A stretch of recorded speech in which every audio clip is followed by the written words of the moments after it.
তাহলে আলী আফজাল চাঁদ কিং নয়, কিং মেকার। কিং মেকার কেন, কিং হতে পারতো না? দেখুন, সবাই যদি কিং হবে তাহলে কিং মেকার কে হবে? আমি যখন 2009-এ এমপি দাঁড়ানোর পর আমাকে যখন সংঘ তুলে নিয়ে গেল এবং আজকে যিনি মোহন ভগতজি তিনি তখন ট্রেনার নাগপুরে, তার আন্ডারে যখন আমি ট্রেনিং নিলাম, আমি ভাবতে পারিনি, আমি আশ্চর্যজনিত হয়ে গেলাম। মুসলমানরা মানে এই আরএসএস হিন্দু, এই আরএসএস মুসলমান বিরোধী, এই আরএসএস মানে মুসলমানদেরকে গালি দেবে, মুসলমানদেরকে কাটবে, এটাই মুসলমানদের ধারণা এখনো পর্যন্ত স্টিল নাও। আমি এমন একটা লোক, আমি যখন ট্রেনিংয়ে ঢুকলাম, আমার আজকের দিনটা খুব মনে পড়ছে, মোহন ভগতের। আমি ঘুমিয়ে আছি, সবাই ঘুমিয়ে আছে, আমি মুসলমান।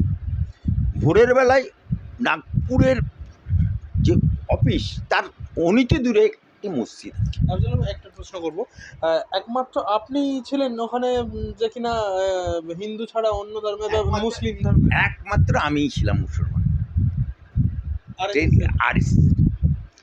এবং আমাকে ট্রেনিংয়ে আপনি তখন জানতেন যে এটা হিন্দুত্ববাদী সংগঠন, যেখানে মুসলিমদের বিরোধিতা বা মুসলিম বিরোধী সংগঠন এরকম ভাবেও দাগিয়ে দেওয়া হয়, তখন হয়তো নিশ্চয়ই আপনার কানে গেছে? দেখুন, এটা অবশ্যই আমার কানে গেছে, কিন্তু আমি একটু কৌতূহলী ছেলে, আর আমি যখন যেটা ধরি উপর থেকে ধরি না, তার গভীরে যাওয়ার চেষ্টা করি। কতখানা সত্য, কতখানা মিথ্যে, কতটা জল আর কতটা দুধ, কতটা পানি আর কতটা দুধ, এটা মাপার জন্য আমার মনে কৌতূহল ছিল যে আমি আরএসএস হিন্দুদের সংগঠন, আরএসএস মুসলিম বিরোধী সংগঠন কতটা, এটা পরখ করে দেখব। আমার বিবেকানন্দের বাপ জমিদার, বিবেকানন্দের বাপ জমিদার, জমিদারের পরিবার, জমিদারিতে বিভিন্ন হিন্দু আসতো, মুচি আসতো, মেথর আসতো, ব্রাহ্মণ আসতো, কায়স্থ আসতো, ডোম আসতো। কিন্তু জমিদারের কাছে যখন সবাই আসতো, জমিদারের একটা রেওয়াজ ছিল যে সবাইকে হুঁকো খেতে দেবে। তখনকার দিনে তার বিড়ি ছিল না, তাই হুঁকো খেতে। তা বিলে তো ছোটো ছিল, বিলে এসে বিবেকানন্দ বলছে বাপকে, বাপ এতগুলো হুঁকো কিসের? তখন ওর বাপ বলছে যে এইটা মুসলমানের হুঁকো, এইটা ব্রাহ্মণের হুঁকো, এটা ডোমের হুঁকো, এটা চারালের হুঁকো, এটা মুচির হুঁকো, এটা এর মেথরের বলে ওর বাপ চলে গেল, ও চলে গেল।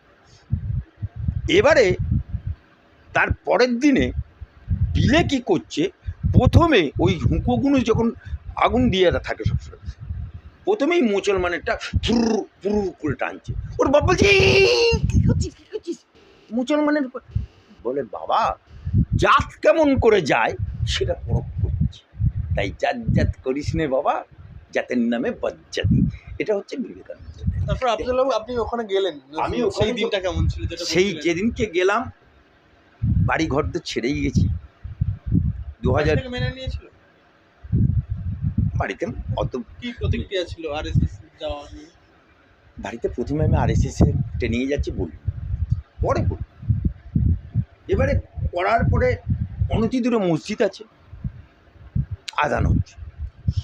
ওই আজানের ধ্বনি শুনে, ভালো করে শুনবেন, আজানের ধ্বনি শুনে সবাইকে ঘন্টা বাজিয়ে দিল, সবাই উঠে গেল, আমিও উঠে গেলাম।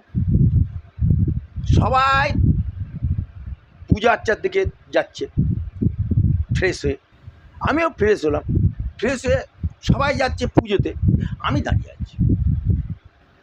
मोहन भगत जी हमको बोलছে এ लड़का तो कहाँ का है? मैं बंगाल का। ओ अच्छा अच्छा अच्छा, तो जाओ पूजो में जाओ। আমি তবুও দাঁড়িয়ে আছি। अरे सुनाई नहीं देता थे तुमको?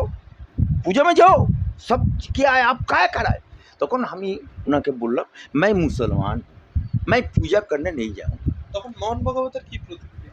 হ্যাঁ, ওই তখন মোহন ভগতজি बोले ओ ठीक है ठीक है ठीक है ठीक है आप मुसलमान है अच्छा कोई बात नहीं बेटा तब तुम नमाज पढ़ो ওই দিনে मोहन भगत जी संगे संगे আমাকে বলল बेटा नमाज पढ़ने के लिए तो तुमको पानी चाहिए ना ए लड़का पानी दो इनको একটা জল দিল আমি উজু করলাম উজু করার পর আবার দাঁড়িয়ে আছি বলে जाओ नमाज पढ़ो बोले उजू नमाज पढ़ने का साफ सुथरा कपड़ चाहिए अर्थात साफ सुथरा जाय नमाज चाहिए हम बोला तो मोहन भगत जी RSS এর আগেকার যারা পুরোনো RSS প্রত্যেকের একটা করে বাক্স থাকতো নিজে নিজে এরকম বাক্স ওটা কম্বল বলতে।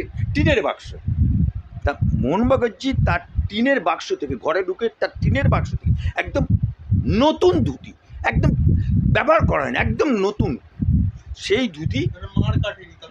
মার কাটি স্টিকার মারা আছে সেই ধুতিটা নিয়ে এসে আমার হাতে তুলে দিয়ে বলো বেটা ইসমে তোমার নামাজ হোগা হ্যাঁ হোগা আমি পাঠলাম আমি যতক্ষণ নামাজ পড়লাম ততক্ষণ উনি দাঁড়িয়ে থাকলেন নামাজ পড়া শেষ হল তারপর থেকে প্রত্যেক দিন আমাকে নামাজ পড়াতেন উনি বাকিকে পড়তেন তাহলে উনি RSS এর বক্তব্য হচ্ছে ये देश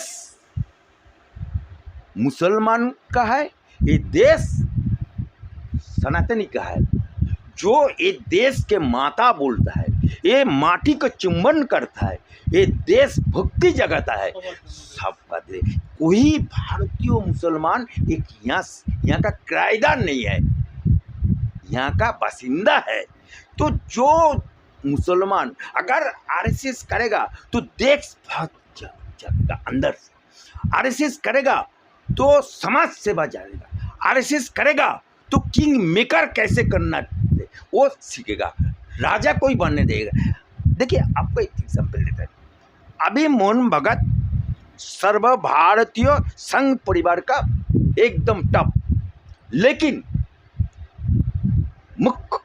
मुख्यमंत्री 21टा जे राज्यों में chief prime minister Narendra Modi वो भी संघ परिवार से तो इतना राजा बन गया उस तो दिल में खुशी है वो तो किंग मेकर है वो अगर अभी चाहेगा जो देश का राज्यपाल बनेगा देश का राष्ट्रपति बनेगा देश का CM बनेगा देश का कोई जगह कोई कुछ बनेगा तो एक चुटकी से हो जाएगा लेकिन वो नहीं बनता है RSS जो एकदम पुराना कार्यकर्ता होगा वो देशभक्त होगा समाज भक्त होगा समाज संस्कारक बनेगा राजा बनाएगा लेकिन राजा नहीं होगा we are a king maker but not king